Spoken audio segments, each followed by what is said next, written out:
Stranger things season 5 volume 1 देखने के बाद मुझे पता नहीं है कि मैं 1 महीने तक वेट कैसे कर पाऊंगा, पर वेट तो करना ही होगा क्योंकि वॉल्यूम 1 जहां पर एंड होता है उसे हम कहते हैं पीक सिनेमा। तो वीडियो स्टार्ट करने से पहले ही वार्निंग दे दूं कि इस वीडियो में काफी ज्यादा स्पॉयलर्स होने वाले हैं, क्योंकि मेरे ट्रेलर ब्रेकडाउन वाले वीडियो में भी काफी ज्यादा स्पॉयलर्स थे जो कि मैंने प्रेडिक्ट किए थे एंड 80% चीजें लगभग मेरी सच हो गई थी। दैट मीन्स कि जो वॉल्यूम 2 की मैं फैन थ्योरी तुम्हें बताने वाला हूँ वो भी सच हो सकती है। जहाँ पर इस सीजन की शुरुआत होती है क्रॉल की तैयारियों से, जहाँ पर डेट है 3 नवंबर, जो कि जस्ट 3 दिन पहले है जब विल 4 साल पहले गायब हुआ था, यानी विल के गायब होने को 4 साल होने वाले हैं। तो सीजन 4 के एंड में जो कुछ भी हुआ था, इफ यू डोंट रिमेम्बर, एक रिफ्ट खुली थी जो पूरे शहर में फैल गई थी एंड उसको अब लोहे के पत्थरों से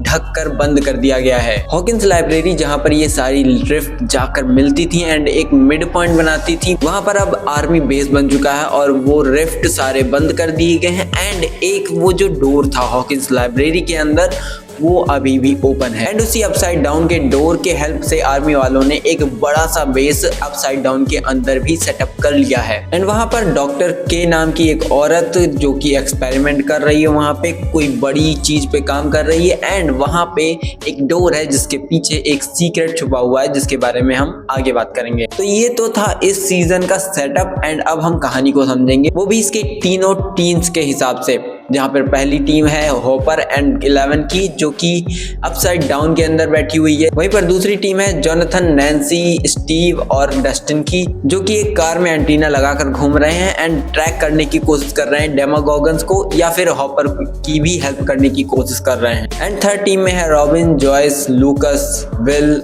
और माइक, जो कि ये लोग रेस्क्यू करने की कोशिश कर रहे हैं, उन बच्चों को बचाने की कोशिश कर रहे हैं जिन्हें वेकना और डेमागोगन्स पकड़ने आ रहे हैं। और अब हम अगर स्टोरी पे फोकस डालें तो हमें दिखाया जाता है कि क्रॉल फेल हो जाने की वजह से हॉपर अपसाइड डाउन के अंदर फंस जाता है एंड 11 हॉली को बचाने के लिए अपसाइड डाउन के अंदर जाती है, जहां पर ये दोनों बाप बेटी वापस मिल जाते हैं। जहां पर डेमागोगन हॉली को ले जाते वक्त उसके मम्मी और पापा को भी काफी बुरी तरीके से इंजर्ड कर देता है एंड वो सब हॉस्पिटल ले जाए जाते हैं। वहीं पर हमें अपसाइड डाउन के अंदर 11 की बहुत बड़ी कमजोरी एंड एक बहुत बड़ी सी वॉल दिखाई जाती है, जो कि आगे मैं बताऊंगा कि इसका क्या मतलब है और ये क्यों सेंस बनाता है। बट 11 की जो कमजोरी है उसका रीजन है अल्ट्रासोनिक वेव, जो कि डॉक्टर के ने रिसर्च करके बनाया है और वो जो डोर है उसके पीछे कोई और नहीं, काली को रखा गया है 008, जो कि सीजन 2 में बहुत ही छोटे से सीन के लिए आई थी और उसका काफी ज्यादा इम्पैक्ट पड़ा था 11 के ऊपर एंड 008 के ऊपर ही एक्सपेरिमेंट करके 11 के लिए ये क्रिप्टोनाइट बनाया है, जो कि उसके पावर्स को बहुत ही कमजोर कर देता है, या फिर ऐसा कह सकते हैं कि उस वक्त उसकी पावर्स काम ही नहीं करती। एंड अगर तुम्हें याद नहीं है तो मैं याद दिला दूं, काली के पास जो पावर है वो हेलुसिनेशन की पावर है, जिसका यूज करके वो किसी को भी कुछ भी दिखाती है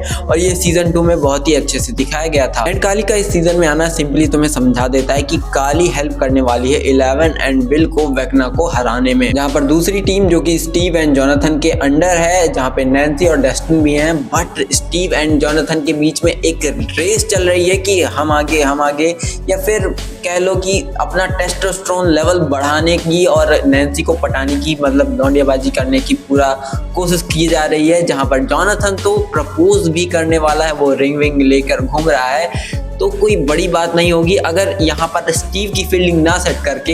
ये लोग जोनाथन की फील्डिंग सेट करने वाले हों, जो कि मैंने पिछली बार भी बोला था। पर ये चारों लोग अब अंदर हैं अपसाइड डाउन के, जहाँ पर वो वॉल के बारे में फिगर आउट करने की कोशिश कर रहे हैं, जहाँ पर डस्टिन काफी ज्यादा रिसर्च कर लेता है और क्योंकि उसका फ्रीक्वेंसी सिग्नल जो कि बाउंस बैक हो रहा था या फिर डिस्टॉर्शन आ रहा था, वो भी इसी वॉल की वजह से हो रहा था, जिसको वो काफी ज्यादा कैलकुलेशन एंड मैथ लगा के पता लगाता है कि ये एक बड़ी सी वॉल है जो कि एक सर्कुलर रिंग की तरह है पूरे हॉकिंस के अपसाइड डाउन वाले वर्जन में, जहां पर इसका जो सेंटर है वो कोई और नहीं बल्कि वही हॉकिंस की लैब है जहां पे ये सब कुछ शुरू हुआ था। जहां पर इस वॉल को चीरना, काटना या फिर टीयर अपार्ट करना बहुत ही इम्पॉसिबल, जहां पर 11 अपने पावर्स का यूज करके उसे फाड़ने की कोशिश करती है या फिर हॉपर अपने चाकू से भी उसे काटने की कोशिश करता है, जहां पर एक आदमी तो अपने पेशाब की तेजाब से भी उस वॉल को गलाने की कोशिश करता है, बट कुछ भी नहीं होता। पर सवाल ये है कि वो वॉल वहां पर है क्यों और उसके उस पार आखिर ऐसा क्या है जो कि वो वॉल किसी को भी उस पार जाने नहीं देता। तो मेरे हिसाब से जो वो वॉल है उसके उस पार कुछ भी नहीं है, जिसका रीज़न तुम्हें इसके चौथे सीजन में भी दिखाया गया था, जब रसियंस ट्राई करते हैं एक रिफ्ट खोलने की अपसाइड डाउन की रसिया में बैठ के, तो वहाँ पे उन्हें कुछ भी हाथ नहीं लगता। इवन वो एक डोर तक नहीं खोल पाते क्योंकि वहाँ पे अपसाइड डाउन एग्जिस्ट ही नहीं करता। मेरे हिसाब से जो अपसाइड डाउन एग्जिस्ट करता है वो सिर्फ उसी सर्कल के बीच में करता है, एंड इस सब का सेंटर और ये जो पावर्ड है, एंड ये सब हॉकिंस लैब से पावर किया गया है, जो कि एक तरीके से सेंस भी बनाता है क्योंकि हॉकिंस लैब पे ही ये सब कुछ शुरू हुआ था और वहीं उसका पावर सोर्स हो सकता है, जो कि हमें जोनाथन एंड नैन्सी एक सीन में ट्रेलर में दिखते भी हैं, जहाँ पे एक बड़ा सा कुछ लाल लाल सा दिखता है जो कि फटने के कगार पे होता है, एंड वहाँ पे बिजलियां चमक रही होती हैं, एंड फिर वो कुछ ऐसा करते हैं जिसकी वजह से एक बड़ा सा रे निकलता है और वो पूरे वॉल्स में जाकर सर्कुलर मोशन में पूरे वॉल्स में जाकर टकराता है। तो ये जो वॉल्स हैं ये कोई बहुत बड़ी मिस्ट्री नहीं है, बल्कि ये बाउंड्रीज हैं अपसाइड डाउन की, जो कि हॉकिंस का जस्ट अपोजिट है और ये हॉकिंस के उसी रेडियस को कवर कर रहा है। जहाँ पर अब हम बात करेंगे हॉली व्हीलर के ऊपर, क्योंकि ये कैरेक्टर बहुत ही ज़्यादा इंपॉर्टेंस रखता है इस कहानी में और इसका एक खुद का इम्पॉर्टेंट एपिसोड भी है, जिसकी वजह से ये सब कुछ केओस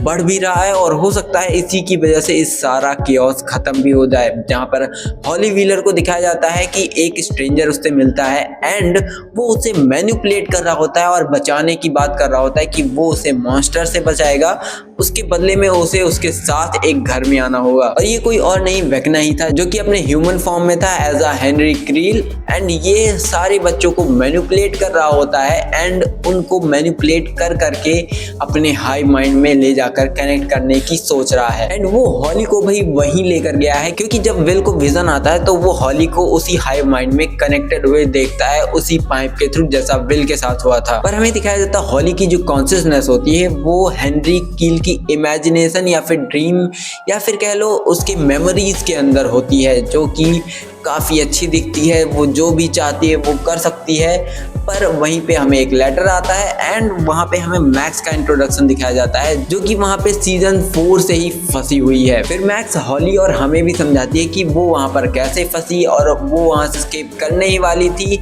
पर बीच में क्या हो जाता है जिसकी वजह से सब कुछ बिगड़ जाता है। एंड यहाँ पर मैक्स हमें बताती है कि जब उसे वेक्ना पकड़ कर लेके आ रहा था तो 11 ने उसे तो बचा लिया पर उसकी कॉन्शियसनेस को नहीं बचा पाई, जिसकी वजह से उसका कॉन्शियसनेस अभी भी मेमोरीज के अंदर है। एंड वो कई सारी मेमोरीज को एक्सप्लोर करते हुए म्यूजिक की थ्रू लूकस के हेल्प से निकलने ही वाली होती है, तभी म्यूजिक बंद हो जाता है और वेक्ना को मैक्स की प्रेजेंस के बारे में पता चल जाता है, जिससे बजते बजाते वो केव के अंदर जाती है और वहां पे हेनरी यानी कि वेक्ना नहीं आ पाता। इसके पीछे एक बहुत बड़ा रीजन है जो कि हमें आगे इस वॉल्यूम 2 में दिखाया जाने वाला है, और वॉल्यूम 2 में हमें हेनरी का बैक स्टोरी भी दिखाया जाएगा बहुत ही अच्छे से डिटेल में, जहां तक मुझे लगता है। और मैक्स हमें हाई माइंड की भी वर्किंग समझाती है कि कैसे जब कुछ भी हाई माइंड से कनेक्टेड होता है वो सब कुछ कनेक्टेड होता है डायरेक्टली वेक्ना से, जो कि बहुत ही अच्छे से सेंस बनाता है। जब भी किसी डेमागोगन को आग लगाओ तो बाकी सब तड़पने लगते हैं, इवन विल भी तड़पने लगता है क्योंकि वो भी इस हाई माइंड का एक वक्त पे पार्ट था, जिसकी वजह से वो आज भी कनेक्टेड है और इसी वजह से उसको भी सुपर पावर्स मिली। दैट मीन्स कि विल के पास सुपर पावर्स शुरू से ही थी, बस उसे यूज करना नहीं आता था क्योंकि वो बहुत ही डरा एक दब्बू सा बच्चा था, बहुत ही ज्यादा सेंसिटिव, और उसके कैरेक्टर को मतलब एकदम मैनिपुलेटिव दिखाया गया था कि बहुत ही आराम से उसे मैनिपुलेट कर लिया जाता है। और इसीलिए वेक्ना ऐसे बच्चों को पकड़ता है जिसे इजीली मैनिपुलेट किया जा सके, क्योंकि अगर उसे मैनिपुलेट ना कर पाता तो वो आज तक दबा कुचला सा ना रहता। पर जब वेक्ना को जरूरत पड़ी तो उसने उसे जगाया और उसको उसकी सुपर पावर्स याद दिलाई, जहाँ पे हमें रॉबिन का भी वो थॉट ऑफ द प्रोसेस दिखाया जाता है कि वो रॉबिन के बातों के बारे में सोच रहा होता है and he realizes his powers, but main चीज वहां पे वेक्ना ने की थी जो की थी मैनिपुलेशन। एंड यहीं पे एकदम पीक सिनेमा वाली मोमेंट होती है जो कि भाई विल अपने सुपर पावर्स का यूज करता है और डेमागोगन्स के हाथ पैर तोड़ देता है एंड इट्स लाइक भाई मजा आ गया। वो एंड गेम वाला मोमेंट भाई लिटरली वो एंड गेम वाला मोमेंट फील होता है कि गूज़बम्प्स आ रहे हैं भाई। अगर थिएटर में मैं होता ना तो भाई चिल्ला पड़ता, लेकिन भाई मजा आया लिटरली, क्योंकि भाई विल को ऐसे सुपर पावर्स मिली और वो उसको यूज कर पा रहा है, ये देखना बहुत बड़ी बात है। क्योंकि तुम्हें पता था उसके पास कुछ ना कुछ तो कनेक्शन है, कुछ ना कुछ तो कनेक्शन शुरुआत से उसकी बनाई गई थी, but throughout the whole season, मतलब चौथे सीजन तक उसको ऐसा रखा है कि उसका कैरेक्टर बहुत ही दबा हुआ है एंड बहुत ही अंडरडॉग टाइप का है और उसको हमेशा हर कोई दबाता है, उसकी माँ भी उसे हमेशा दबाती रहती है एंड जब वो फटता है तो भाई लिटरली मजा आता है। इट्स लाइक कि ये कैरेक्टर ये डिजर्व करता था एंड इट्स लाइक कि we have seen the greatest thing in the history of television series. I mean यार उसकी आंखें ऐसे पलट जाती हैं, वो अपने पावर्स को यूज कर रहा होता है वो भाई हर जगह पे, और यहाँ नहीं कि सामने वाले को ही, भाई वो उतनी दूर वाले डेमोगॉगन को भी कंट्रोल कर लेता है, विच मीन्स उसके पास 11 से भी ज्यादा तगड़ी सुपर पावर है। पर विल ने ये किया कैसे और इसको सुपर पावर्स मिली कैसे, चलो मैं तुम्हें समझाता हूँ। तो ये सब स्टार्ट होता है हॉकिंस लैब में, जब डॉक्टर्स 001 यानी हेनरी क्रेल को लेकर आते हैं और उसके ही ब्लड के थ्रू कई सारे लोगों को सुपर पावर्स देते हैं, मैनिपुलेट करते हैं, अपनी एक सुपर हीरो टीम बनाने की कोशिश करते हैं, जो कि हेनरी क्रेल हमेशा से ही देखता आया था। एंड वो जब अपसाइड डाउन में जाता है एंड उसके बाद जब उसे विल मिलता है और वो उससे कनेक्ट होता है और उसे कंट्रोल कर पाता है, तो उसे समझ में आता है कि मैं भी डॉक्टर ब्रेनर की तरह ही अपनी एक खुद की टीम बना सकता हूं, बस मुझे कई सारे बच्चे चाहिए जो कि आसानी से कंट्रोल कर लिए जाएं, जिनको मैनिपुलेट करना आसान हो। क्योंकि हेनरी क्रेल हमेशा से ही मैनिपुलेटिव तो था ही, क्योंकि वो जब भी तुम उसे देखोगे बहुत ही साते तरीके से दिमाग से खेलता है वो। इवन सीजन 4 में उसने अपने मम्मी पापा तक को मैनिपुलेट किया था। और जैसे डॉक्टर ब्रेनर की लैब में 001 था हेनरी क्रेल यानी कि वेगना, वैसे ही अपसाइड डाउन का पहला टेस्ट सब्जेक्ट यानी कि विल था, जो कि 001 ही होगा अगर मेटाफोरिकली देखा जाए तो, यानी कि वेगना और विल एक दूसरे के अपोजिट है और इसीलिए, और मेरे हिसाब से इसीलिए विल काफी ज्यादा पावरफुल होगा 11 से, जो कि विल और वेगना एक दूसरे के पैरेलल हैं। इसमें सिंपली यही दिखाने की कोशिश की गई है। हमेशा से ये पैरेलल वाली कहानी स्ट्रेंजर थिंग्स में चलती आई है, जो कि विल और वेगना से ही आकर खत्म होगी, जो कि इन्हीं से स्टार्ट भी हुई थी। एंड अगर मैं इसे थोड़ा सा तुम्हारे लिए स्पॉइल करूं तो मुझे लगता है कि जो इसका लास्ट एपिसोड होगा, 8th वाला एपिसोड होगा,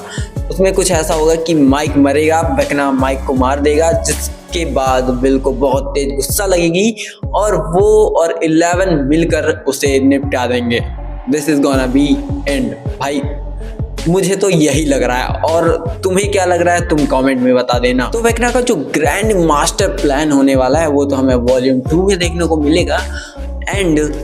मैं सॉरी बोलना चाहूँगा कि मैं रिकैप वीडियो नहीं बना पाया, क्योंकि मेरी भाई 1 महीने की मेहनत, लगभग 20,000 वर्ड्स का एक लंबा चौड़ा स्क्रिप्ट मेरे से ही गलती से शायद डिलीट हो गया, कहाँ गया कुछ नहीं पता। शायद को पायलट पे मैंने अपलोड किया था एंड भाई बहुत ही गड़बड़ हो गया मेरे से एंड वो वीडियो नहीं आ पाई, जिसका मुझे बहुत ही दुख है, क्योंकि मैंने बहुत ही मेहनत किया था एंड इसीलिए मैं अब स्क्रिप्ट कॉपी पे लिख रहा हूँ ताकि स्क्रिप्ट गायब ना हो या फिर डिलीट ना हो मेरे से गलती से। So that's all.